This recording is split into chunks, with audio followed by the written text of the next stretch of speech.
Irmãos, quero saudar a todos com a paz do Senhor Jesus, mais uma vez. Agradecer de coração o convite para participar dessa conferência. Obrigado, pastor Ederson. Obrigado a todos os irmãos que tornaram possível a nossa chegada aqui. E estamos muito gratos, especialmente pelo tema da conferência, que fala a respeito da suficiência de Cristo, um tema sempre muito precioso para o nosso coração.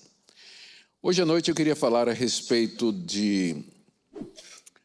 do tema da conferência, mas a partir de um capítulo difícil do Novo Testamento, e para o qual eu vou pedir a sua atenção e que você possa seguir em oração. Eu estou me referindo a Romanos capítulo 9, e eu quero pedir que você abra sua Bíblia lá, onde o apóstolo Paulo trata da questão da rejeição de Cristo da parte do povo escolhido, do povo eleito de Deus no Antigo Testamento, que é Israel. Por que a nação de Israel, que esperava Cristo, que tinha todas as promessas, quando Cristo chegou, não reconheceu, o rejeitou, na verdade, e o crucificou pela mão dos romanos e perseguiu os seus discípulos e assim por diante. E ao fazer isso, nós vamos tocar em vários assuntos relacionados que têm a ver com a soberania de Deus, a graça de Deus, a suficiência de Cristo, o poder do Evangelho, responsabilidade humana e assim por diante. Então, um texto muito rico e também muito complexo. Ele sempre esteve no meio da polêmica entre os evangélicos a respeito da soberania de Deus e da liberdade humana. E não pretendo responder perguntas todas, mas eu sei que pessoas sairão daqui com algumas respostas e outros sairão com mais perguntas ainda. Mas esse é o poder do texto bíblico para nos confrontar, e ele vem como um espelho para nós, onde nós olhamos e nos vemos e procuramos então nos corrigir a partir daquilo que nos é dado. Muito bem, então vamos lá, vamos ler Romanos capítulo 9, a partir do verso 1. O apóstolo Paulo escrevendo diz: digo a verdade em Cristo, não minto, testemunhando comigo no Espírito Santo a minha própria consciência. Tenho grande tristeza e incessante dor no coração, porque eu mesmo desejaria ser anátema, separado de Cristo, por amor de meus irmãos, meus compatriotas segundo a carne. São israelitas, pertence-lhes a adoção e também a glória, as alianças, a legislação, o culto e as promessas. Deles são os patriarcas e também deles descende o Cristo segundo a carne, o qual é sobre todos Deus bendito para todos sempre. Amém. E não pensemos que a palavra de Deus haja falhado, porque nem todos os de Israel são de fato israelitas. Nem por serem descendentes de Abraão são todos seus filhos, mas em Isaque será chamada a tua descendência. Isso é, esses filhos de Deus não são propriamente os da carne, mas devem ser considerados como descendência os filhos da promessa, porque a palavra da promessa é essa: por esse tempo virei e Sara terá um filho. E não ela somente, mas também Rebeca, ao conceber de um só, Isaque nosso pai. E ainda não eram gêmeos nascidos, nem tinham praticado o bem ou o mal, para que o propósito de Deus quanto à eleição prevalecesse, não por obras, mas por aquele que chama, já fora dito a ela: o mais velho será servo do mais moço. Como está escrito: amei Jacó, porém me aborreci de Esaú. Que diremos, pois, à injustiça da parte de Deus? De modo nenhum. Porque ele diz a Moisés: terei misericórdia de quem me aprouver ter misericórdia, e compadecer-me-ei de quem me aprouver ter compaixão. Assim, pois, não depende de quem quer ou de quem corre, mas de usar Deus a sua misericórdia. Porque a Escritura diz a Faraó: para isso mesmo te levantei, para mostrar em ti o meu poder e para que o meu nome seja anunciado por toda a terra. Logo, tem ele misericórdia de quem quer e também endurece a quem lhe apraz. Tu, porém, me dirás: de que se queixa ele ainda? Pois quem jamais resistiu à sua vontade? Quem és tu, homem, para discutires com Deus? Porventura pode o objeto perguntar a quem o fez: por que me fizeste assim? Ou não tem o oleiro direito sobre a massa para do mesmo barro fazer um vaso para honra e outro para desonra? Que diremos, pois, se Deus, querendo mostrar sua ira e dar a conhecer o seu poder, suportou com muita longanimidade os vasos de ira preparados para a perdição, a fim de que também desse a conhecer as riquezas da sua glória em vasos de misericórdia que para a glória preparou de antemão, os quais somos nós, a quem também chamou, não só dentre os judeus, mas também dentre os gentios, assim como diz em Oséias: chamarei povo meu ao que não era meu povo, e amada a que não era amada. E no lugar em que se lhes disse: vós não sois meu povo, ali mesmo serão chamados filhos do Deus vivo. Mas relativamente a Israel, dele clama Isaías: ainda que o número dos filhos de Israel, seja como a areia do mar, o remanescente é que será salvo. Porque o Senhor cumprirá sua palavra sobre a terra cabalmente e em breve. Como Isaías já disse, se o Senhor dos Exércitos não nos tivesse deixado descendência, ter-nos-íamos tornado como Sodoma e semelhantes a Gomorra. Que diremos, pois? Que os gentios que não buscavam a justificação vieram a alcançá-la, todavia que decorre da fé. E Israel, que buscava a lei de justiça, não chegou a atingir essa lei. Por quê?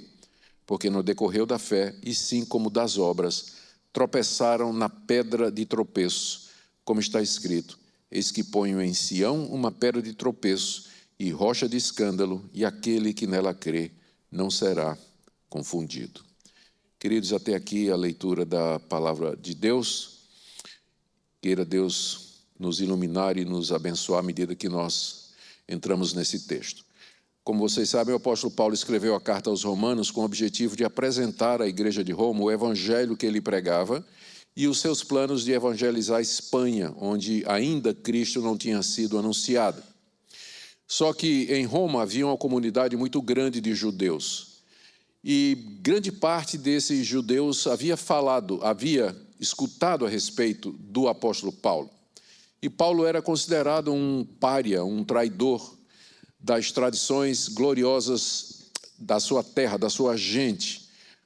Paulo pregava que a lei tinha se cumprido em Cristo. Paulo pregava que a circuncisão e demais marcadores de identidade judeus haviam cessado. O apóstolo Paulo ensinava que o templo, conforme Cristo havia dito, seria destruído, que os sacrifícios ali não tinham mais valor. Enfim, havia muito questionamento a respeito do apóstolo Paulo nas comunidades judaicas, particularmente em Roma, onde Paulo pretendia visitar. O plano dele era passar um tempo com os romanos, a igreja de Roma, e ser por eles enviados até a Espanha para pregar o evangelho. Mas, sabedor de toda essa situação, das dificuldades que ele encontraria quando chegasse lá, Paulo escreve uma carta como que para já dar uma resposta antecipada a muitas questões que as pessoas haveriam de levantar com relação à pregação de Paulo de que nós somos justificados pela graça, mediante a fé, sem as obras da lei de Moisés. A carta aos Romanos, portanto, é uma carta de um missionário que apresenta seu plano, o evangelho que ele prega e o desejo de estar com os irmãos e receber o apoio dos irmãos. Aqui no capítulo 9, aliás, deixa eu colocar de outra maneira, o capítulo 9 introduz uma das partes principais da carta aos Romanos, que é Romanos 9, 10 e 11, onde o apóstolo Paulo trata exatamente das questões judaicas. Ele trata do evangelho à luz dos questionamentos dos judeus. Tipo assim, qual o lugar de Israel, então? Por que que os judeus rejeitaram a Cristo? Por que que você, Paulo, é tão perseguido pelo seu próprio povo? Se o Messias que você está pregando é o Messias verdadeiro, por que que os descendentes de Abraão não o reconheceram e se mantiveram na incredulidade? Eram questões que o apóstolo Paulo sabia que haveria de responder. Capítulos 9, 10 e 11 é onde ele concentra as respostas. Mas ele já tinha falado alguma coisa antes, dos capítulos de 1 a 8. Ele já tinha dito no capítulo 2 que o verdadeiro judeu é aquele que crê em Cristo. Ele já tinha dito no capítulo 3 que a salvação não é pela lei de Moisés, mas é pela fé em Cristo. Ele tinha dito no capítulo 3 também que a circuncisão não salva ninguém. E, juntando capítulos 1, 2 e 3, ele diz que os gentios são salvos da mesma forma que os judeus e que em Cristo essa distinção foi abolida. Ele tinha citado Abraão como exemplo. Abraão foi justificado pela fé antes das obras da lei, antes de haver Israel. Ele fala de Davi, que declara que é feliz o homem que é perdoado por Deus, no Salmo 32. Ou seja, a pregação de Paulo com certeza levantaria uma série de questões da parte dos judeus, especialmente essa questão: se o evangelho que você está pregando, Paulo, é o evangelho de Deus, se o Messias que você apresenta, que é Jesus, é de fato aquele esperado pela nossa nação, por que os judeus não o reconheceram? Por que houve essa rejeição tão grande a ponto de crucificá-lo, entregando às autoridades romanas? Porque esse ódio dos judeus contra os discípulos de Jesus, naquela época, perseguindo, o próprio Paulo sofreu na pele, muitas vezes, os efeitos dessa perseguição. Então, ele sente que é preciso dar uma resposta, e aqui no capítulo 9, ele faz exatamente isso aqui. Ele primeiro vai dizer a tristeza que ele sente no coração pelo fato de que os judeus rejeitaram o Messias. Ele vai dizer isso, quanto ele sente isso, e em seguida ele vai responder 4 perguntas a respeito desse ponto. Por que é que Israel rejeitou o Messias? E no final ele vai apresentar Cristo como sendo aquele que desde o início era o plano de Deus para a salvação, tanto daqueles que viveram antes do Senhor Jesus, como aqueles que vieram depois dele. Então vamos começar com a primeira parte, onde Paulo fala da sua tristeza pela rejeição de Israel, que vai do verso 1 até o verso 5. Digo a verdade em Cristo, não minto, testemunhando comigo no Espírito Santo minha consciência. Tenho grande tristeza, incessante dor no coração, porque eu queria ser anátema, separado de Cristo por amor de meus irmãos, são israelitas, etc. E ele enumera os privilégios e assim vai. Quando Paulo escreveu essas palavras, a maioria da nação judaica rejeitava a Cristo e perseguia os seus discípulos. Os judeus rejeitavam Cristo como Messias, que era exatamente a pregação do apóstolo Paulo, não só em Jerusalém, mas em todo lugar, onde quer que ele fosse. E essa rejeição dos seus compatriotas para com Jesus e para com a mensagem que ele pregava era a tristeza constante do apóstolo Paulo. Olha os termos em que ele diz aqui: eu tenho grande tristeza, não é pequena não, eu tenho uma grande tristeza e tenho uma incessante dor no coração. É uma dor que não parava. Paulo carregava essa tristeza e essa dor no seu coração por conta da rejeição do seu povo, a ponto de alguns acharem de que esse é o espinho na carne a que ele se refere lá em 2 Coríntios capítulo 12, um mensageiro de Satanás que o esbofeteava, que o humilhava e que o deixava angustiado, fazendo com que ele viesse a depender da graça de Deus para poder se manter no ministério.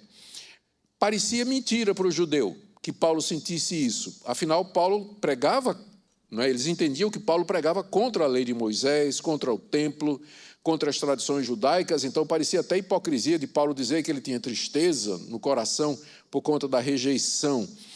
E, na verdade, Paulo diz que essa dor é tão grande, e aqui eu estou no verso 3, não é? Que ele, se fosse possível, ele tomar o lugar dos seus compatriotas na perdição, porque Paulo não tem dúvida de que eles estão perdidos, porque rejeitaram o Messias.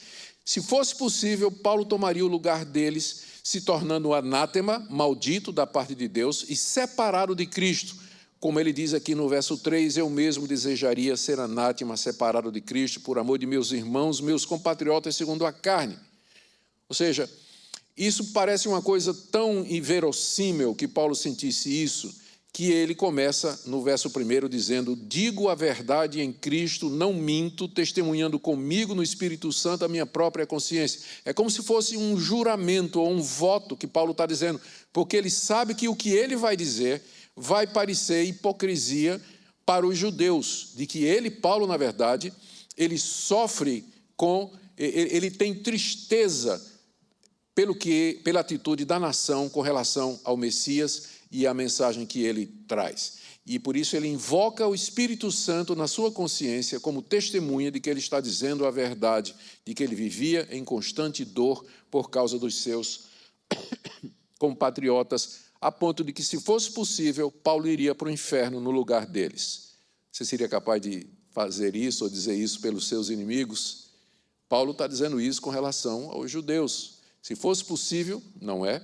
Se fosse, o apóstolo Paulo se entregaria no lugar dos judeus para que eles pudessem ser salvos, uma vez que, ao rejeitar a Cristo, eles estavam rejeitando a vida eterna e entrando na sua própria condenação. A tristeza de Paulo tem causa. Não é somente o fato de que emocional dos seus compatriotas estarem caminhando para o inferno porque rejeitaram o Messias, mas é porque Deus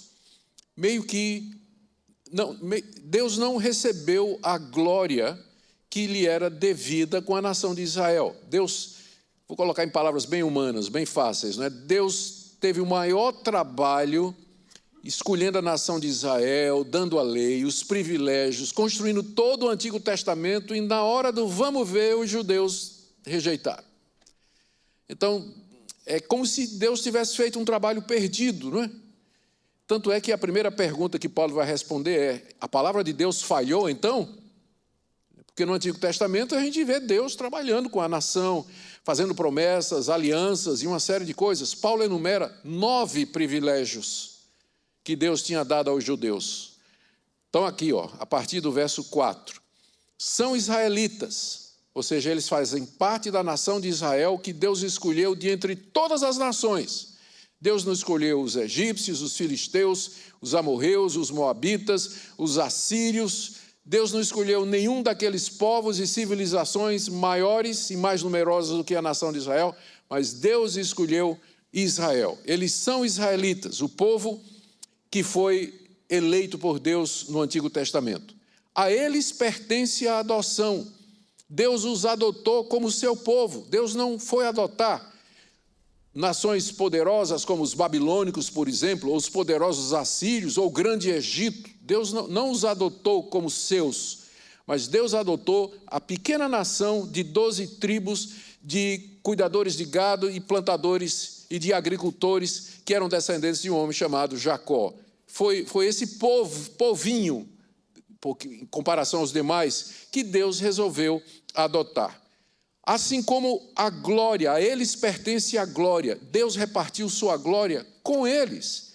Embora a glória de Deus se manifeste na criação, mas quem é Deus e o que isso representa, somente a nação de Israel sabia no Antigo Testamento. Deus se revelou somente a eles. As alianças, Deus não fez aliança com Faraó, Deus foi fazer aliança com Abraão. Depois essa aliança foi feita, repetida no Monte Sinai através de Moisés, aliança mosaica. Mais tarde a Davi, dizendo a Davi que dele viria aquele em quem seriam benditas todas as nações da terra. Deus fez alianças e promessas com os descendentes de Abraão e não com outros povos. Foi a esse povo, diz Paulo aqui, no verso 4, a eles pertence a legislação, ou seja, a lei de Moisés. A lei de Moisés. Dá licença só um minutinho. Eu preciso abrir isso aqui com... A gente desenvolve algumas habilidades, reverendo, com os anos. Abrir uma garrafa só com um dedão e um indicador, né? A legislação é toda aquela lei que Deus deu à nação de Israel através de Moisés no Monte Sinai e que tinha a ver com sacrifícios de animais, o ministério dos levitas, a construção do tabernáculo, a disposição das ofertas, a maneira de viver, a lei que dispunha sobre a vida em sociedade dos judeus. Deus revelou a sua santidade, a sua sabedoria, a sua santa lei somente aos judeus e a mais ninguém. Os outros povos tinham na consciência e na natureza uma revelação geral de Deus, inclusive a consciência do certo e do errado, mas não a esse nível de clareza como Deus fez com a nação de Israel. Deus deu a eles, em sexto lugar, o culto, a maneira certa de adorar a Deus. Todas as outras nações adoravam algum tipo de Deus e queriam chegar até esse Deus, mas eles não sabiam como adorar a Deus corretamente. Daí inventaram cultos, inventaram deuses, adoraram ídolos, imagens de escultura, coisas abomináveis diante de Deus, mas Israel tinha o verdadeiro culto. Deus revelou como ele deveria ser adorado, e ele revelou às nações de Israel, a nação de Israel. Em sétimo lugar, Deus deu as promessas a Israel. Começando com Abraão: em ti serão benditas todas as nações da terra. Abençoarei os que te abençoarem, amaldiçoarei aqueles que te amaldiçoarem. De ti farei uma grande nação. As promessas de Deus foram feitas a Abraão e os seus descendentes. Deles, dos judeus, são os patriarcas, estou no verso 5. Deles são os patriarcas, Abraão, Isaque e Jacó, com quem Deus fez essas alianças, a quem deu as promessas. E por último e maior de todos, final do verso 5, e também deles descende o Cristo, segundo a carne, o qual é sobre todos, Deus bendito para todo sempre. Amém. Aqui nós temos uma das passagens do Novo Testamento que com maior clareza fala da divindade de Cristo e chama Cristo de Deus. Se alguém disser a você, onde é que tem no Novo Testamento que Jesus Cristo é chamado de Deus? Você pode citar aqui Romanos capítulo 9. Também deles descende o Cristo segundo a carne, o qual é sobre todos, Deus bendito para todo o sempre. A grande questão, então era isso que entristecia o apóstolo Paulo, que depois de Deus ter dado todos esses privilégios à nação de Israel, a nação rejeita exatamente o Cristo que descende deles, que veio deles, que é Deus bendito eternamente, está sobre todos. Então, Deus não recebeu a glória. Pareceria que o plano de Deus tinha falhado, que toda a estratégia de Deus, tudo que ele fez no Antigo Testamento, tudo isso foi em vão, porque na hora que ele envia o seu filho como cumprimento de todas aquelas promessas, alianças, legislação, culto, os judeus não compreendem. E aí então vem o primeiro questionamento: será que a palavra de Deus falhou? Deus falhou.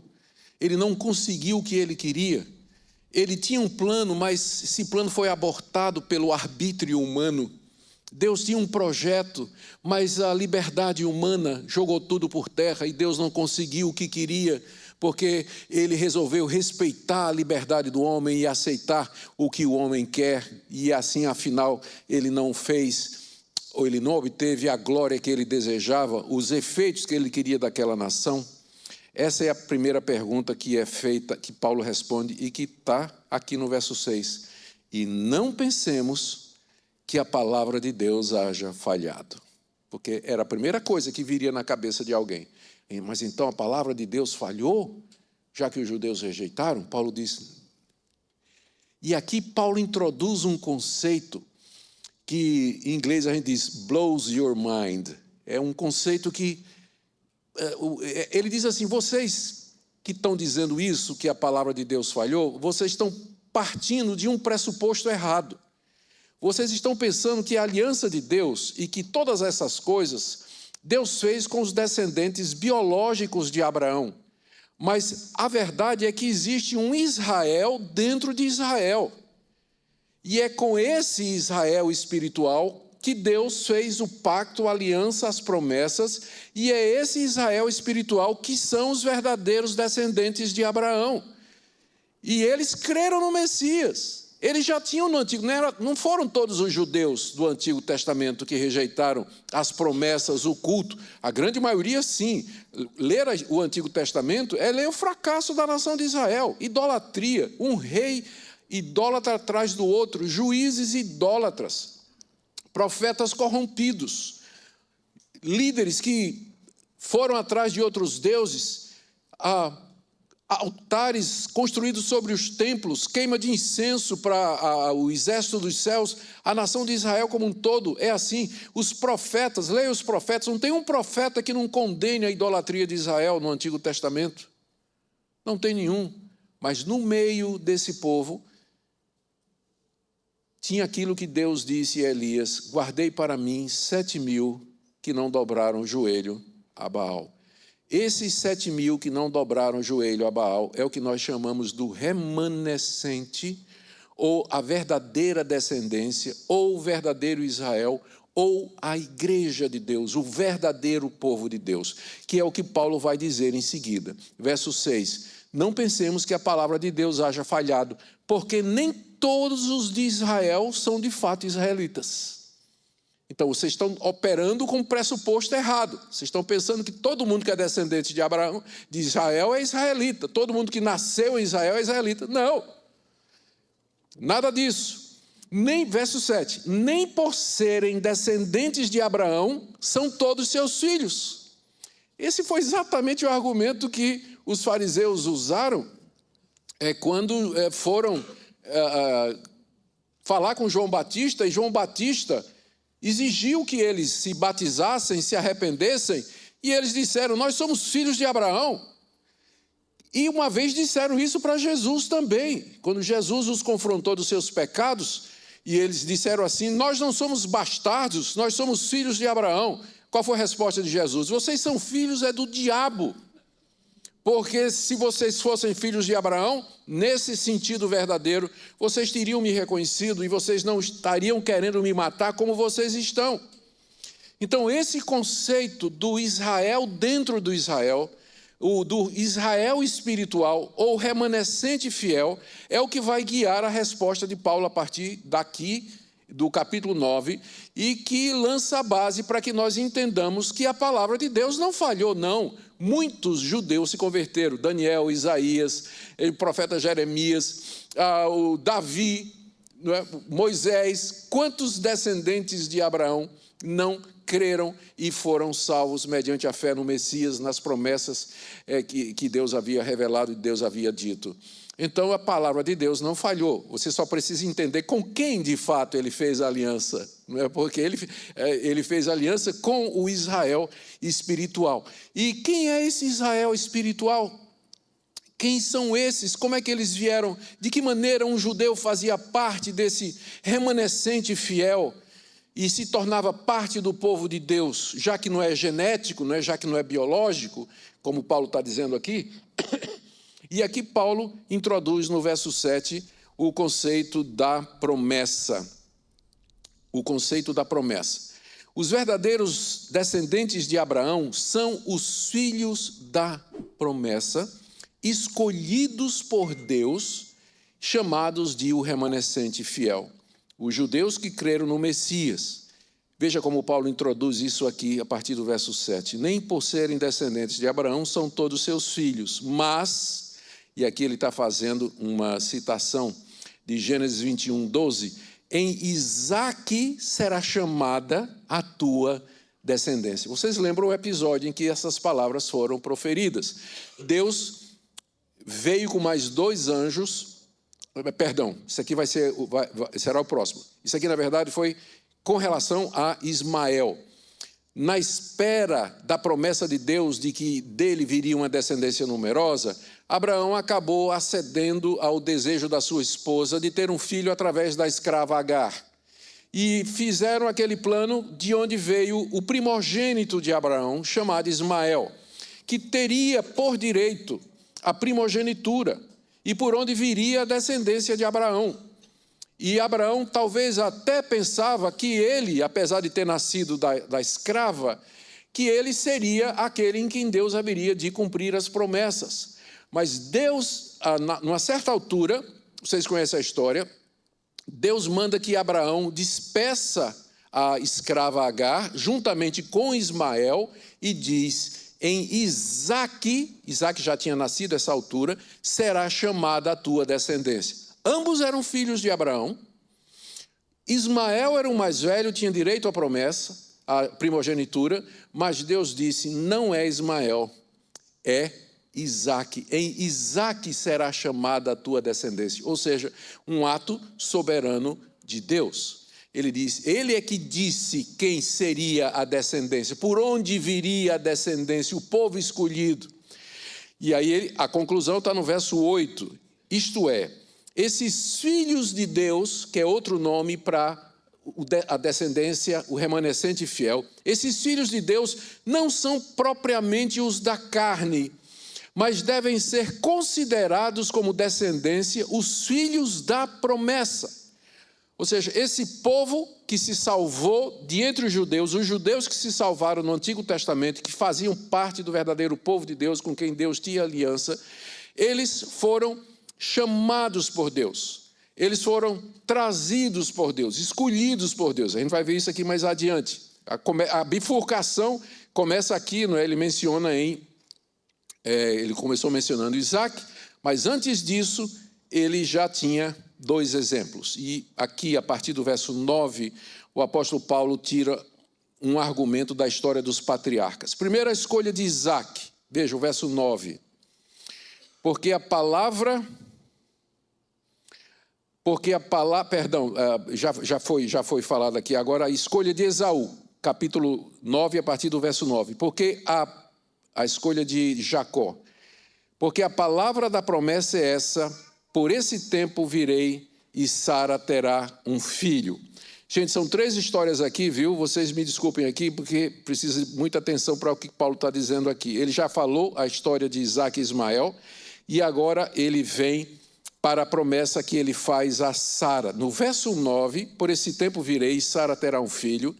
Essa expressão é daquele momento em que Deus vem destruir Sodoma e Gomorra, ele mais 2 anjos, chega até a tenda de Abraão, é servido por Abraão, e enquanto estão comendo, Abraão ouve a promessa de Deus: daqui a 1 ano eu vou voltar e você estará com o seu filho. Sara terá dado à luz. Sara já era velha, Isaac já era velho, eles não tinham a menor condição de dar à luz, de ter um filho.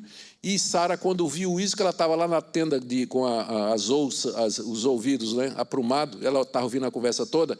Quando ela ouviu Deus dizer que dali a 1 ano ela estaria acalentando um bebê, ela riu.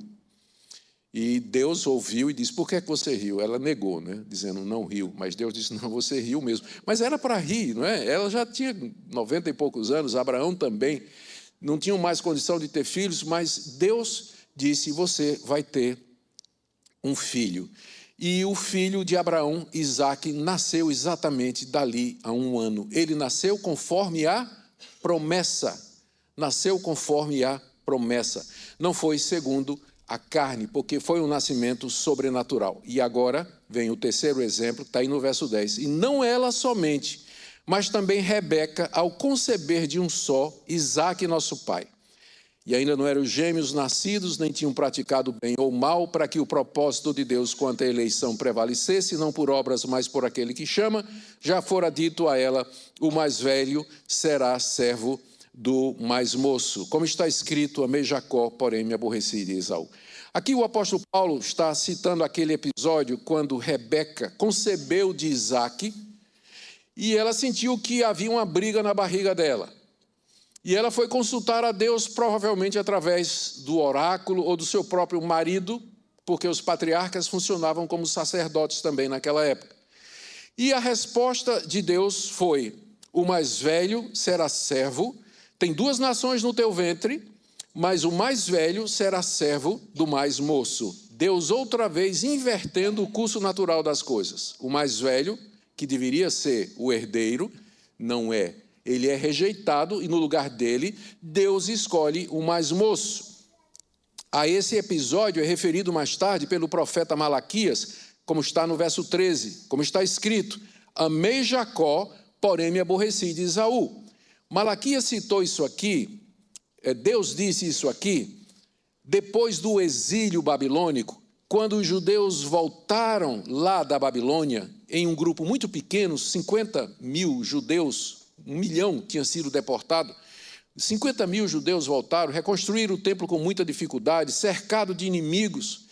E aí o profeta Malaquias chega para animar o povo e diz: assim diz o Senhor, eu tenho amado vocês. E aí o povo diz: em que é que o Senhor nos amou? Resposta de Deus: não era Jacó irmão de Esaú, mas eu amei Jacó, me aborreci de Esaú. A prova do meu amor para com vocês é que eu elegi vocês, eu escolhi vocês, em vez de escolher os edomitas, que são os descendentes de Esaú.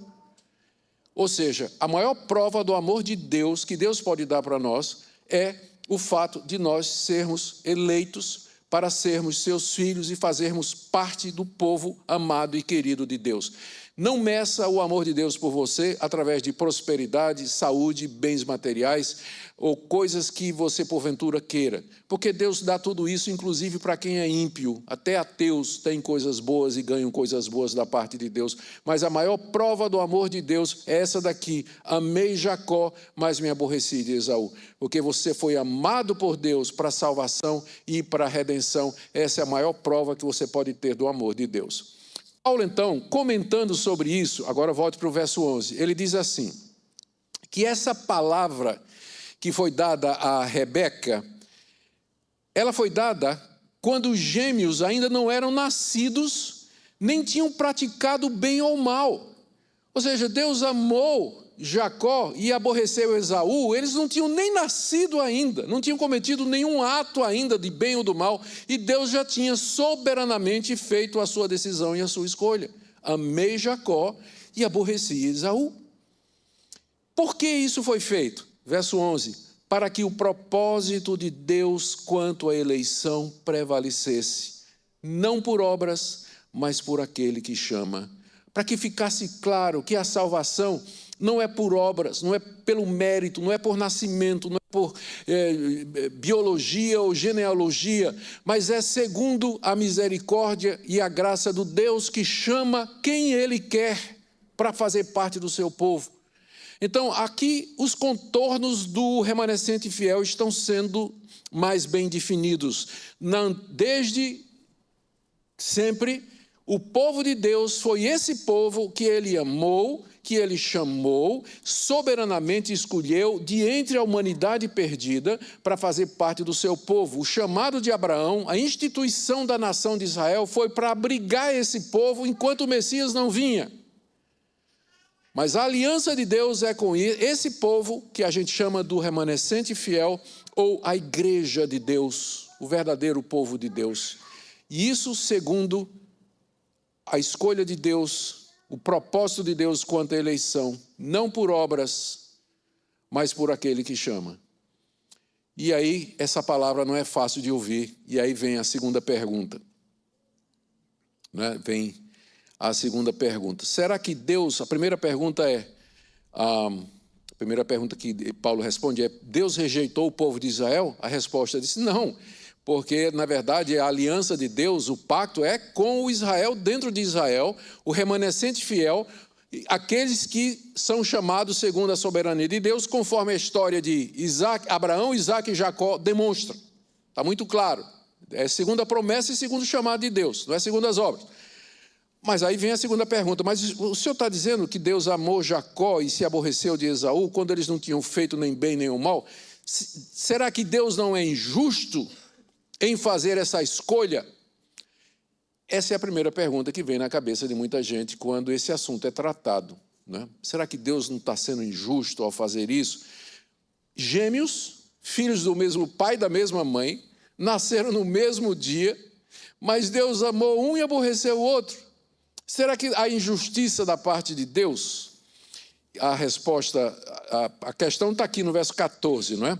Que diremos, pois? A injustiça da parte de Deus? Paulo já antecipa essa pergunta que vai ser feita lá em Roma, né? Quando ele começar a pregar o evangelho, o pessoal vai dizer, mas isso aí é injustiça da parte de Deus, né? Resposta de Paulo, de modo nenhum. Essa negativa na língua grega é dupla, a gente chama de dupla negativa, e que é tão forte que a versão King James traduziu God forbid, que é uma maneira forte de dizer, mas de maneira nenhuma. Deus não é, nunca que Deus pode ser injusto. Você pode não entender Deus, mas dizer que Ele é injusto você não pode, porque aí Ele deixa de ser Deus, Ele é perfeito. A injustiça da parte de Deus, de modo nenhum.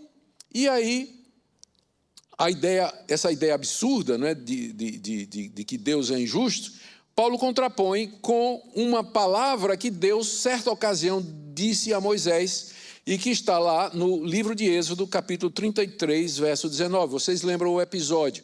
Moisés se sentiu encorajado a se aproximar mais de Deus, depois que ele disse a Deus, me risca meu nome do livro da vida, se o Senhor não perdoar esse povo. Deus atendeu o pedido de Moisés, perdoou Israel, e Moisés pediu a próxima melhor coisa do mundo. Eu quero ver a tua glória. Senhor, eu quero ver a tua glória. Resposta de Deus: ninguém pode ver a minha glória e viver. Mas eu vou passar diante de você, você vai me ver pelas costas, e eu terei misericórdia de quem eu quiser ter misericórdia, e eu terei compaixão de quem eu quiser ter compaixão. Palavras que Deus disse a Moisés e que Paulo repete aqui para dizer que Deus não é injusto, porque ele tem o direito, como Deus, de exercer a misericórdia dele com quem ele quer. Deus seria injusto se todos vocês merecessem receber misericórdia da parte de Deus. Eu estou me incluindo também. Deus seria injusto se todos nós que estamos aqui merecêssemos receber misericórdia e compaixão da parte de Deus. Mas nós não merecemos. Antes de Paulo chegar no capítulo 9, ele passou pelo capítulo 1, onde ele fala da perdição de todos os gentios, capítulo 2, onde ele fala da perdição dos hipócritas, legalistas e moralistas, capítulo 3, em que ele fala da perdição de todos os judeus, e termina dizendo: porque todos pecaram e carecem da glória de Deus. Não é esse o versículo mais conhecido do capítulo 3? Todos pecaram e carecem da glória de Deus, ou seja, fall short of God's glory. Você não alcança a glória de Deus ou o padrão de Deus, portanto você está debaixo da ira de Deus, da condenação de Deus. Por isso nunca diga: Deus, eu só quero que o Senhor me dê aquilo que eu mereça. Não peça isso. Não diga: Deus, me dá o meu direito, né? Deus, eu só quero o meu direito. Não faça isso. Porque o chão vai abrir e você vai descer para o inferno de cabeça para baixo. Porque é só o que você tem direito, é só o que você merece. A ira de Deus. Então, Deus não está obrigado a mostrar misericórdia a ninguém. O fato de que ele mostra misericórdia a um e não a outros não o torna injusto, porque ele não está tirando o direito de ninguém. Ele está exercendo a sua misericórdia e a sua compaixão soberanamente como ele quer. Essa é a resposta que Paulo está dando aqui, que foi a palavra que Deus disse a Moisés: terei misericórdia de quem eu quiser ter misericórdia e terei compaixão de quem eu quiser ter compaixão. Eu acho que a dificuldade que as pessoas encontram, às vezes, em entender isso aqui, passagens como essa, é o conceito que elas têm de Deus.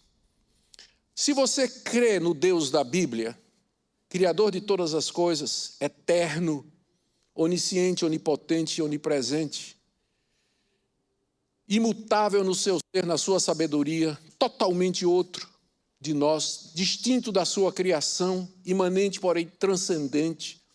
O Deus que é justo, verdadeiro, reto, que não comete erro.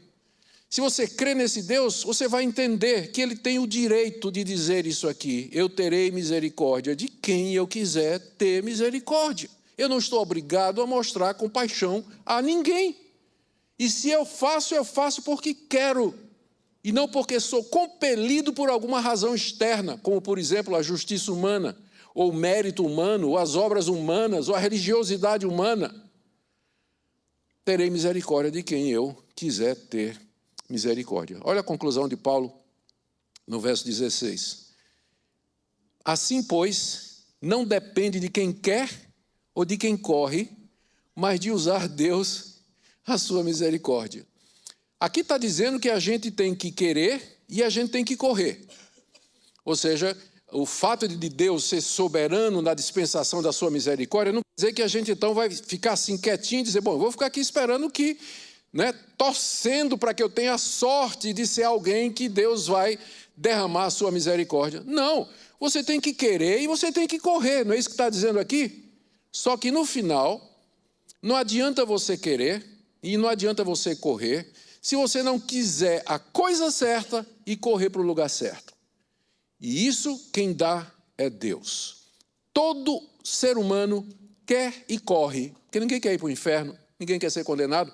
Então, todo mundo é religioso, todos os povos têm uma religião, todas as pessoas imaginam alguma forma de chegar à bênção eterna depois da sua morte. Eles querem e eles correm. Mas se Deus não usar de misericórdia para iluminar a mente e o coração e dizer, você tem que correr para Cristo, e você tem que querer o perdão de seus pecados e a reconciliação com Deus mediante Jesus Cristo, você vai passar a sua vida toda querendo e correndo em vão e nunca vai achar o caminho, a porta, a saída, a salvação e a redenção. Não depende de quem quer ou de quem corre, mas de Deus usar de misericórdia.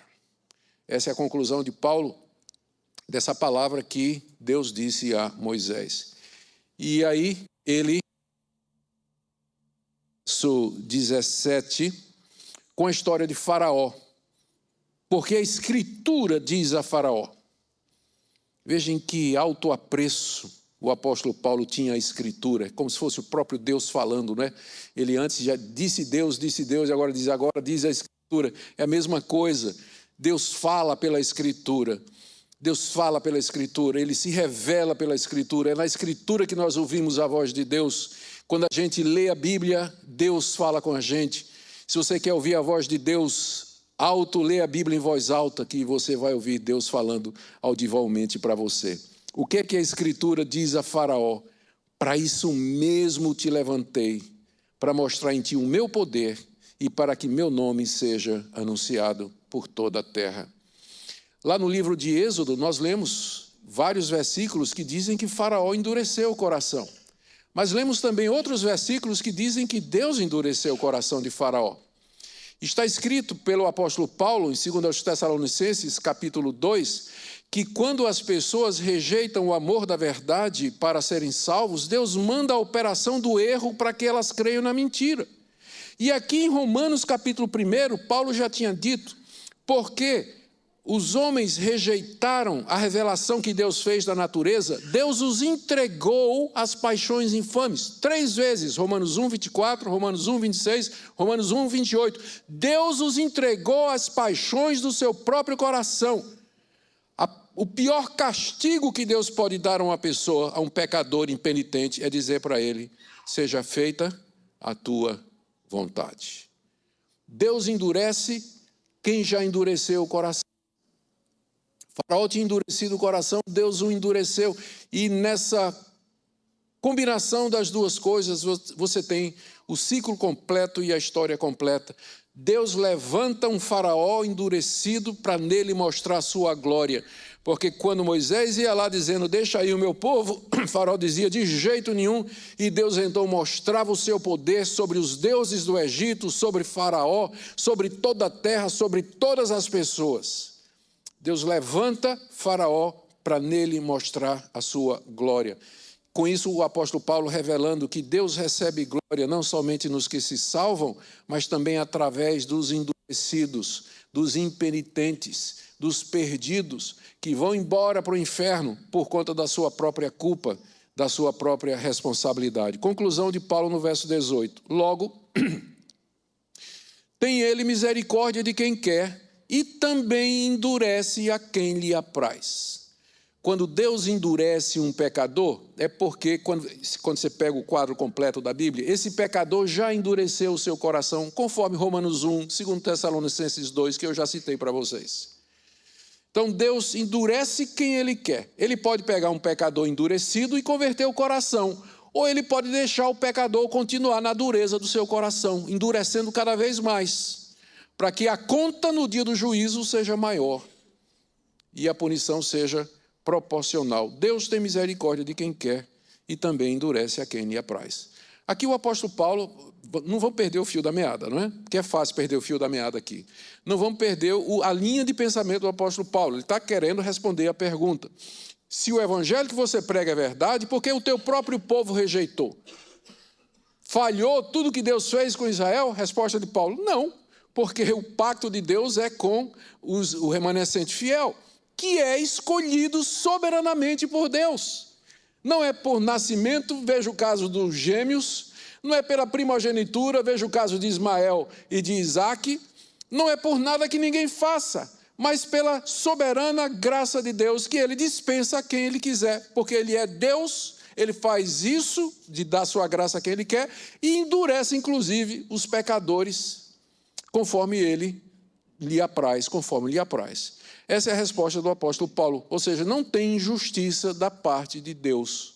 Mas aí vem a próxima pergunta, não é? A próxima pergunta.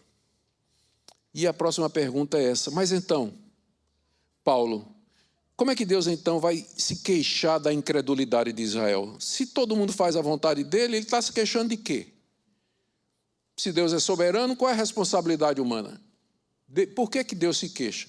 Exatamente aqui é o que Paulo responde a partir do verso 19. Tu, porém, me dirás, veja comigo aí, verso 19, tu, porém, me dirás, de que se queixa ele ainda?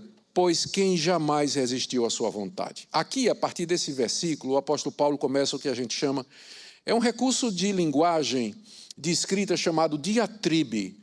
Diatribe é uma disputa imaginária entre você e um opositor para tornar aquele texto vívido, porque todo mundo gosta de ver briga. Então, Paulo imagina que ele está brigando com um judeu aqui, né? Um opositor imaginário, e aí ele começa a responder, dialogar com esse opositor, exatamente para prender a atenção do ouvinte, e de fato ele consegue, não é? Tu, porém, ele está apontando agora para o judeu que não está aceitando isso, né? Ou alguém que está lendo aqui que não está aceitando. E Paulo está dizendo assim, tu, porém, me dirás de que se queixa ele ainda, pois quem resistiu à tua vontade? E aí Paulo aqui já perdeu a paciência, né? Porque ele já argumentou bastante. Quem és tu, ó homem, para discutires com Deus? Quem é você para discutir com Deus? Porventura pode o objeto, perguntou a quem o fez, por que me fizeste assim? Ou não tem o oleiro direito sobre a massa, para do mesmo barro fazer um vaso para honra e outro para desonra? Ou seja, a partir desse momento, a discussão não é mais teológica, o problema, a objeção não é mais teológica, a objeção é moral. Porque Paulo está acusando o seu opositor de arrogância. Se até esse ponto você não entendeu que Deus tem o direito de fazer o que ele quer fazer, porque ele é Deus, a partir daqui, Paulo está dizendo, quem é você para discutir com Deus? Paulo cessa a argumentação teológica aqui. A partir de agora, ele começa a tratar como se fosse um problema espiritual do opositor. Quem você pensa que é para discutir com Deus? E aqui eu quero dar uma boa notícia para todos vocês e para mim também. A nossa salvação em Cristo não depende da gente entender Romanos 9. Depende só de você, no seu coração, crer que Jesus ressuscitou dos mortos para a nossa redenção e confessar com a boca que Jesus Cristo é o único Senhor, e você será salvo. Não depende de você compreender o Romanos 9, ainda bem, não é? Ainda bem. Mas se você compreender, vai lhe fazer muito bem. Eu lhe garanto isso. Vai lhe fazer muito bem e vai lhe ajudar bastante. Quem és tu para discutir isso com Deus? Até agora, Paulo vinha discutindo com o opositor. Mas agora, Paulo entende que a discussão já alcançou um outro nível. A pessoa já está, na verdade, questionando a Deus e querendo discutir com Deus. E a resposta de Paulo é dizer, nós não temos como entrar numa discussão com Deus a respeito dos seus desígnios, dos seus decretos e dos seus propósitos, porque a diferença é muito grande.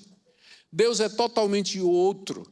É um ser transcendente e eterno, não cabe na cabeça da gente. A gente só sabe de Deus o que Ele revelou nas Escrituras. Então, nós temos de nos contentar com aquilo que Deus nos disse, aquilo que é suficiente para que a gente viva aqui nesse mundo. A Bíblia, ela não é exaustiva a respeito de Deus, ela é suficiente para que nós conheçamos o que de Deus se pode conhecer. Eu estou citando Romanos 1. O que de Deus se pode conhecer, para que nós sejamos salvos e vivamos aqui nesse mundo em comunidade que adora e que serve a Deus aqui nesse mundo. Mas nós não conhecemos tudo a respeito de Deus. Então, entrar numa discussão com Deus vai acabar como a história de Jó, não é? Que foi mais ou menos isso que aconteceu. Jó, diante da perda de tudo, sem entender o motivo, ele se queixa de Deus, sim, de maneira respeitosa, durante todo o seu livro, e no final, quando Deus aparece diante de Jó, não é para dar uma resposta educada no sentido de teologicamente informada ou uma resposta sofisticada de teologia. Deus simplesmente chega para responder a Jó dizendo assim: onde é que tu estava quando eu criei as estrelas? As galáxias, você estava onde, Jó? Quando eu chamava cada estrela pelo nome, onde é que você estava? A resposta de Deus foi dizer para Jó: Jó, não te cabe questionar os meus caminhos e os meus desígnios, porque a diferença é muito grande. Eu sou o Criador Todo-Poderoso, Senhor dos céus e da terra. Você é barro na mão do oleiro, que é exatamente a alegoria que Paulo vai usar aqui, tirada de Isaías e de Jeremias. Não tem o oleiro direito sobre a massa para do mesmo barro fazer um vaso para honra e outro para desonra? O oleiro mete a mão no barro e tira um bocado de barro, faz um vaso de flores maravilhoso, lindo, que vai embelezar a sala de jantar, sala de receber visitas da dona de casa, cheio de flores, de rosas, enfim. O mesmo barro é usado para fazer um lixeirinho, onde vai ser jogado detritos e coisas dessa natureza. Não quis ofender ninguém com essa comparação, tá certo? Mas é o que Paulo está falando aqui, vaso de honra e vaso. Um vaso que vai ter um uso nobre, um uso exaltado, e outro vaso que vai ter um uso exatamente ao contrário.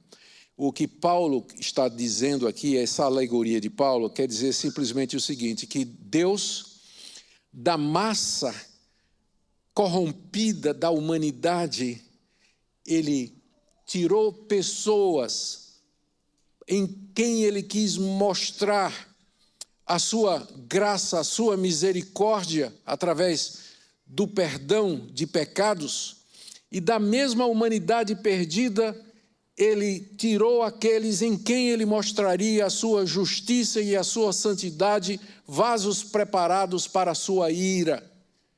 Será que o oleiro não tem o direito de fazer isso? Pergunta o apóstolo Paulo. Verso 22, que diremos, pois, se Deus, querendo mostrar sua ira, tem gente que pensa que Deus é só amor, não é?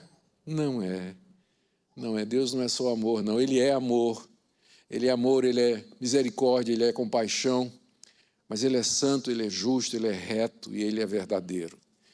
E como da mesma forma que o amor de Deus o leva a mostrar compaixão, a sua santidade o leva a expressar a sua ira. Você não pode ter um dos dois, você tem que ter os dois, ou então não é o Deus da Bíblia. Eu sei que tem gente que quer o Deus irado, e eu sei que tem gente que quer o Deus que é amor, mas nós não podemos separar os atributos de Deus. Deus é o que Ele é perfeito em todos os seus atributos, são completos, fazem de Deus ser o que Ele é. Deus, querendo mostrar a sua ira e dar a conhecer o seu poder, suportou com muita longanimidade os vasos de ira preparados para a perdição. Já se perguntou por que a ira de Deus não cai sobre a humanidade como caiu sobre Sodoma e Gomorra? Por que o dilúvio não se repete? Deus, a longanimidade de Deus esperando. Ele sofre, por assim, he suffers, eu não sei qual seria a tradução disso para o português. Ele suporta a iniquidade, a corrupção, a imoralidade, a idolatria, a dureza da raça humana, sem dar imediatamente o castigo que nós merecemos. Você sabe disso. Quando você peca, não cai um raio imediatamente na sua cabeça. Você olha ao redor, não é? Você pecou, veio a consciência, o Espírito Santo mexeu, você viu que você pecou, você olha para um lado, olha para o outro, olha para cima, tudo continua exatamente igual. A longanimidade de Deus. Deus não castiga na hora. Ele aguarda isso que Paulo diz aqui, vasos de ira preparados para a perdição. Deus suporta. Você sabe agora por que é que o mundo é o que é e não cai um dilúvio, não vem fogo e enxofre, como caiu sobre Sodoma e Gomorra, e outras catástrofes que mostrariam a ira de Deus da nossa perspectiva. Mas Deus é longânimo e Ele reservou esses vasos de ira para o dia da sua ira, quando então Ele vai mostrar o seu grande poder e a sua justiça, quando todo pecado será castigado, toda injustiça será desfeita e a verdadeira justiça será aplicada. A fim de que, verso 23, ele também desce a conhecer as riquezas da sua glória em vasos de misericórdia que para a glória preparou de antemão. O mesmo Deus que prepara vasos de ira para a perdição, e note que eles vão ser castigados pelos seus próprios pecados. É o mesmo Deus que prepara o que Paulo chama aqui, vasos de misericórdia para a glória que Deus preparou de antemão. Quem está no inferno está por sua própria culpa. Quem se perde pelos seus próprios pecados. Ninguém que está sofrendo eternamente agora, ele pode levantar a mão e dizer a Deus: eu estou aqui de maneira injusta, porque ele sabe que está lá por conta dos seus próprios pecados. Infelizmente, é lá no inferno que a ficha de muitos vai cair, como a história do rico e Lázaro. Somente quando o rico chega no inferno é que cai a ficha. E ele diz: que lugar de tormento. E ele lembra que tem gente, irmãos seus, que estão indo para o mesmo lugar. Estão indo para o mesmo lugar. Deus preparou os vasos de ira para aquele grande dia, mas também deu a conhecer as riquezas da sua glória em vasos de misericórdia. Agora note que aqui Paulo vai introduzir um passo a mais na discussão, um elemento a mais. Ele vai um passo mais além. Quando ele diz no final do verso 23 que Deus preparou vasos de misericórdia para a glória, ele diz no verso 24, os quais somos nós. Paulo aqui se junta ao remanescente fiel. Quem são esses vasos de misericórdia? São os mesmos remanescentes fiéis do Antigo Testamento, a descendência bendita, escolhida, os filhos da promessa, os 7.000 que não dobraram o joelho a Baal, os judeus que creram em Jesus, como ele diz aqui, os quais somos nós, a quem também chamou. É por chamado, não é?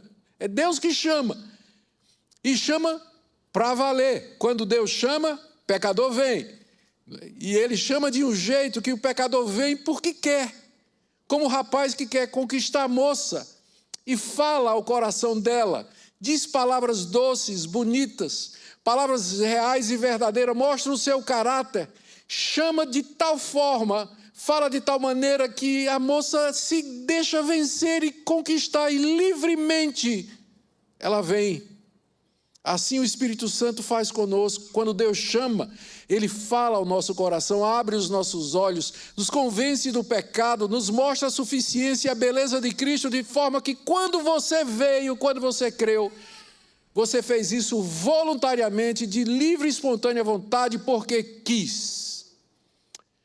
Eu acho que, não sei se já contei essa ilustração aqui, mas o pai da minha amada, o reverendo Francisco Leonardo, ele gostava de contar uma história para ilustrar isso aqui.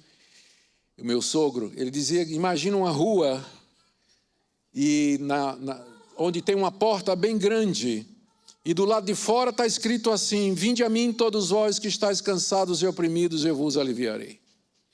E a multidão passa ali pela frente, na rua, olha o letreiro no topo da porta. Uns não têm o menor interesse, outros põem a cabeça para olhar, ver o que é. Outros não dão nem atenção. Finalmente, alguém para, olha: vinde a mim todos vós que... Isso é para mim. Sou eu estou cansado, eu estou oprimido, e eu preciso de alívio. E eu creio que vou encontrar aqui. E você entra voluntariamente. Quando você entra, olha para a porta, do lado de dentro está escrito: só pode vir a mim aquele que o Pai trouxer. Depois que você entra, você olha para trás e diz: Deus, se não fosse o Senhor. Não é verdade? De noite, quando você se ajoelha para agradecer a Deus, para orar, você não diz assim: Senhor, eu me agradeço porque eu tomei a decisão, eu me agradeço porque...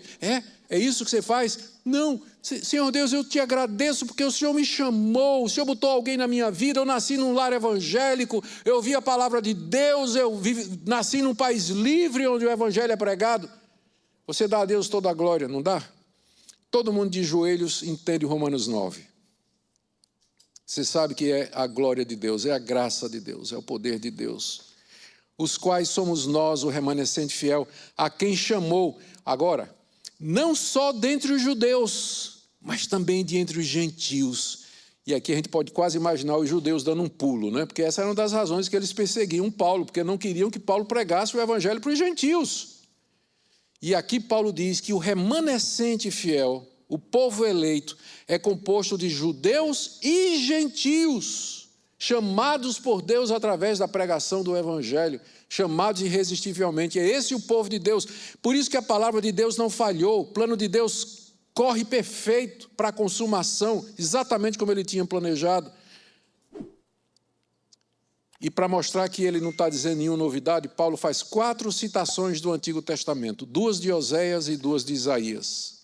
Como diz Oséias, verso 25, chamarei povo meu a quem não era povo, e amada a quem não era amada. Aqui ele está citando Oséias, capítulo 2, verso 23. E em seguida ele cita Oséias, capítulo 1, verso 10. No lugar em que se lhes disse, vós não sois meu povo, se referindo ao gentio, ali mesmo os gentios serão chamados filhos do Deus vivo. Já estava dito nos profetas de que o remanescente fiel seria feito dos tementes a Deus, filhos de Abraão, e dos gentios que Deus haveria de chamar. Oséias é um exemplo. Mas Paulo não está satisfeito com isso. E Israel, e aí 2 citações de Isaías. A primeira, ele cita Isaías 10, de 22 a 23. Ainda que o número dos filhos de Israel seja como a areia do mar, o remanescente é que será salvo. Ou seja, não é o fato de ser filho de Abraão. Tem muita gente que pensa que é isso, né? Judeu, filho de Abraão, tá no céu. Não, de jeito nenhum. Se o judeu não crê em Jesus, ele vai para o inferno. Como os outros também. Tem distinção nenhuma nesse ponto. Ainda que os filhos de Israel sejam como a areia do mar, o remanescente é que vai ser salvo. Aquele remanescente que Deus amou, escolheu, o verdadeiro Israel, o Israel dentro de Israel. A semente santa, o povo de Deus, os eleitos, vasos de misericórdia. Tem tantos adjetivos e expressões que Paulo usa aqui para se referir a esse povo, que a gente pode simplesmente chamar de a igreja. A igreja de Deus, a verdadeira igreja. Verso 29, como Isaías já disse, se o Senhor dos Exércitos não nos tivesse deixado descendência, ter-nos-íamos tornado como Sodoma e semelhantes a Gomorra. Se não fosse a graça de Deus com o remanescente fiel, aquele judeu fiel dentro de Israel, que não concordava com a idolatria dos reis de Israel, que adorava o único Deus verdadeiro, que ia no templo oferecer os seus sacrifícios, que não se submetia à adoração de deuses pagãos e tudo mais, não fora a presença desse remanescente em Israel, Israel não seria diferente de Sodoma e de Gomorra. Os judeus seriam iguais a Sodoma e Gomorra. É o que o próprio Isaías está dizendo aqui. Paulo termina respondendo a 4ª pergunta. Vamos só lembrar aqui, não é? Para a gente não perder. Paulo começou dizendo que era triste por conta da rejeição de Israel. Mas aí vem a pergunta, quer dizer que Deus rejeitou o seu povo? Resposta de Paulo, não. Porque a aliança, na verdade, é com a descendência fiel e que é escolhida segundo a soberania de Deus. Aí, segunda pergunta, mas Deus não é injusto em fazer uma escolha de entre os descendentes de Israel, escolher Jacó e aborrecer Esaú? Não, Deus não é injusto porque Ele usa de misericórdia com quem Ele quer e Ele endurece a quem Ele quer. Aí, terceira pergunta, mas aí, por que então Deus se queixa? Resposta de Paulo, mas agora você já partiu para a arrogância, não é? Quem é você para discutir com Deus? Quem você pensa que é para discutir com Deus? Deus, e aí, o barro pode perguntar ao oleiro, por que me fazes ou me dás essa forma, sim ou não? Nós vimos Paulo respondendo isso aqui, e vimos também que Deus tem vasos de misericórdia e vasos para a ira, e dessa forma que Ele manifesta a sua glória, e Paulo termina dizendo que o remanescente fiel é composto de judeus e gentios que creem no Senhor Jesus. Última pergunta. Mas, Paulo, de tudo isso você ainda não respondeu a questão. Por que é que Israel, então, o Israel étnico, os filhos biológicos de Abraão, por que é que eles rejeitaram o Messias? Você ainda não respondeu isso. Resposta de Paulo, verso 30, por favor, me acompanhe. Que diremos, pois? Que os gentios que não buscavam a justificação vieram a alcançá-la, todavia que decorre da fé. Israel, que buscava a lei de justiça, não chegou a atingir essa lei. Por quê? Porque não decorreu da fé, e sim como que das obras. tropeçaram na pedra de tropeço, como está escrito: eis que ponho em Sião uma pedra de tropeço e rocha de escândalo, e aquele que nela crê não será confundido. Paulo termina aqui de responder essa questão dizendo: os gentios que não buscavam a justiça vieram a alcançá-la, todavia a justiça que vem pela fé. E de fato os gentios não têm esse conceito de ser justificado diante de Deus. Eles adoram os seus deuses, na maior parte das vezes, para obter bênçãos, prosperidade, fartura, uma boa colheita, o gado prosperando no pasto, as chuvas no tempo certo, fertilidade da esposa e todas estas coisas. Os gentios buscam os seus deuses por isso. Nunca os gentios estão interessados em assim, como é que eu faço para ser justificado diante de um Deus santo, até porque lhes falta a convicção de pecado e o conceito de pecado. Eles não buscavam isso. Quando Paulo lê o livro de Atos, Paulo vai pregar entre os gentios, entra na sinagoga, prega o evangelho, os judeus botam ele para fora, ele vai pregar na casa ao lado, começa uma igreja, os gentios vêm em massa, ouvindo o evangelho, se arrependendo dos seus pecados, abandonando a idolatria, crendo no único Deus verdadeiro e no seu Filho Jesus Cristo. Os gentios não buscavam, mas quando o evangelho foi pregado a eles, eles creram e eles foram salvos. Por que lei? Não a lei das obras, mas a lei que decorre da fé, final do verso 30. Eles creram em Jesus e eles foram justificados. Mas Israel não buscava ser justificado. Israel tinha o conceito de pecado, tinha recebido os 10 mandamentos ou não. Os 10 mandamentos qualificam o que é pecado. Mas Israel, que buscava ser justificado, não atingiu a justificação, né? Foi rejeitado. Por quê? Porque não decorreu da fé e sim das obras. Gente, aqui é preciso que a gente entenda uma questão muito importante. Tem gente que pensa que no Antigo Testamento a salvação era pela lei, que o judeu do Antigo Testamento se salvava pela prática das obras prescritas pela lei de Moisés. Mas agora veio, tanto é que eles dizem assim: o Antigo Testamento é lei, Novo Testamento é graça. Eu tenho uma coisa para dizer para você nessa noite: sempre foi pela graça, sempre foi pela fé. A lei foi dada não para salvar Israel, mas para que os descendentes de Abraão olhassem para a lei e dissessem assim: estou perdido, miserável homem que sou, quem me livrará do corpo dessa morte? A lei foi dada para isso. A lei condenava o judeu e apontava para o altar dos sacrifícios onde o cordeiro era imolado. E o judeu olhava com fé e via o Messias que haveria de vir, como Isaías, capítulo 53, ele foi ferido pelas nossas transgressões, moído pelas nossas iniquidades. O castigo que nos traz a paz estava sobre ele, pelas suas pisaduras fomos sarados. Eis um crente no Antigo Testamento, Isaías, salvo pela fé no sacrifício do Messias que haveria de vir. Qual a diferença deles para nós? Simplesmente posição no tempo. Eles foram salvos pela fé no Messias que haveria de vir. Nós somos salvos pela fé no Messias que veio. Eles nunca viram Jesus, a não ser aquela geração da época de Jesus. E nós também não vimos. Entretanto, cremos como Isaías creu. E somos salvos pela graça, mediante a fé. Sempre foi pela fé, nunca foi pelas obras. Porque Deus só tem um povo, esse povo, que eu acabei de descrever para vocês, que é chamado de o remanescente fiel. Salvos pela graça, pela misericórdia de Deus. Por que eles não foram salvos? Por que eles rejeitaram? Resposta de Paulo 32, porque não decorreu da fé. Eles não entenderam isso. Os judeus não entenderam, quando receberam a lei, a religião do Antigo Testamento, que era uma religião da graça, da fé, eles pensaram que era uma religião de obras.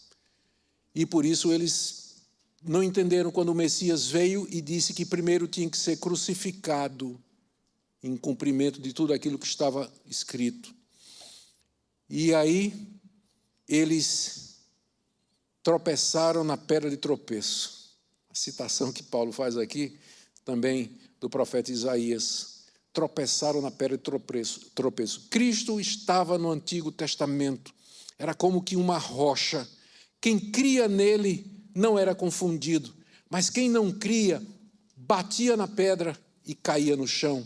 Eis que põe em Sião uma pedra de tropeço e rocha de escândalo, e aquele que nela crê não será confundido. Quem é essa rocha? É Cristo. Cristo no Antigo Testamento. Os judeus perderam de vista, não entenderam. Essa é a razão que Paulo dá para a rejeição do Israel étnico, biológico do Messias. É porque eles pensavam que era por obras e não se sujeitaram à justiça de Deus, que mandou seu Filho morrer numa cruz, para que pela fé judeus e gentios pudessem ser salvos e receber a redenção. Eu quero terminar aqui. Primeira coisa, fazer algumas aplicações aqui. Em primeiro lugar, eu sei que muita gente que tem dificuldade com o que nós acabamos de falar aqui, eles vão dizer que a eleição aqui é de nações. Deus está falando, a eleição aqui é de nações, a escolha para nações, amonitas e israelitas, né? Os ismaelitas versus os descendentes de Isaac. Mas, gente, não tem nada a ver com nação aqui, isso aqui está falando do destino individual, está falando de pessoas, não é verdade? Muito difícil você argumentar isso aqui, querer se livrar de Romanos 9, dizendo que tem a ver com nação, com serviço. Está falando de salvação e perdição, vasos de ira, vasos de misericórdia. Está falando de pessoas, e ainda que fosse de nações, nações são compostas de quê? De pessoas. É só empurrar o argumento um pouquinho mais para frente, mas no fim ele é o mesmo. Segunda coisa, o tema do nosso congresso é a suficiência de Cristo. E eu espero que a exposição aqui de Romanos 9 tenha deixado muito claro. Sempre foi a respeito de Cristo. It's all about Jesus. Ele é a pedra que estava lá na antiga aliança. Ele é o único mediador entre Deus e os homens. Ele é aquele sobre quem o povo de Deus se edifica, como ele mesmo disse a Pedro: Pedro, sobre essa verdade que tu dissestes, de que eu sou o Cristo, o Filho do Deus vivo, eu edificarei a minha igreja. A igreja, esse povo aqui, ele está edificado sobre o fundamento que é a pessoa e a obra de Cristo Jesus. Por isso que ele é tudo, ele é suficiente, ele é a base, ele é a firmeza, o fundamento do povo de Deus. Talvez haja alguém aqui nessa noite que ainda não compreendeu a graça de Deus e diga assim: pastor, a minha maior preocupação com tudo que o senhor falou até aqui é o seguinte: como é que eu sei que eu faço parte desse povo? Como é que eu sei que eu faço parte desse povo? Eu vou dizer para você o seguinte: o simples fato de que você está preocupado com isso, para mim já é um sinal, porque quem não é de Deus, nem é do povo de Deus, ele não está preocupado com isso, está preocupado em ganhar dinheiro, ser feliz, fazer sexo, fazer dinheiro, ter poder e todas essas coisas, não está interessado nas coisas de Deus. Mas quando você chega para mim, como muitos chegam, e dizem assim: pastor, eu caí, eu fiz o que não devia, pastor, eu estou tão triste comigo mesmo, será que tem perdão para mim? Será que eu sou salvo, pastor, depois dessa queda que eu cometi? Digo: meu filho, o fato de você vir e fazer essa pergunta, um ímpio não faz isso.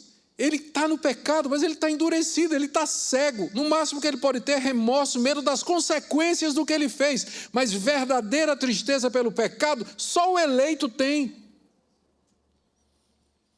Então você tem? Você sente isso? Tristeza no coração quando peca? Ofendeu a Deus? E você ora dizendo: Deus, nunca mais eu queria fazer isso. Por favor, livra-me.